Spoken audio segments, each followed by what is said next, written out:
নমস্কার বন্ধুরা, আজ আমি আপনাদের জানাবো ওম শব্দটির আধ্যাত্মিক ও ধার্মিক অর্থ। ওম এর আসল উচ্চারণ হচ্ছে আওম, আ হস্যু ম।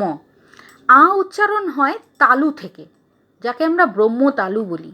হস্যু উচ্চারণটি হয় আমাদের নাভি থেকে, যাকে আমরা বিষ্ণু অঙ্গ বলি। আর ম উচ্চারণটি হয় কণ্ঠ থেকে, যাকে আমরা মহাদেবের অংশ বলি।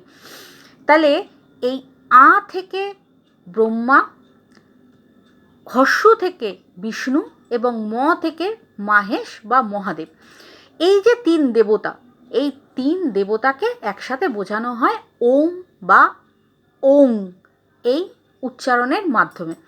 বৈদিক সিদ্ধান্ত অনুযায়ী ওম শব্দের দ্বারা ব্রহ্মা, বিষ্ণু, মাহেশ এই সম্মিলিত পরব্রহ্ম স্বরূপ সূচিত হয়। আর তান্ত্রিক মতে ওম শব্দের দ্বারা সনাতন সচিদানন্দ ব্রহ্ম সূচিত হয়।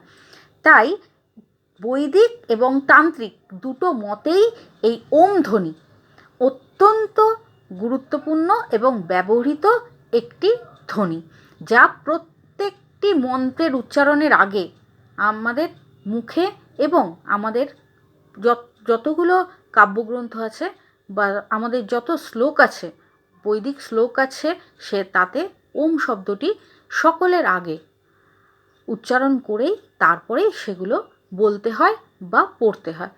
সকলে ভালো থাকুন, সুস্থ থাকুন, সনাতনের সাথে থাকুন। জয় সনাতন।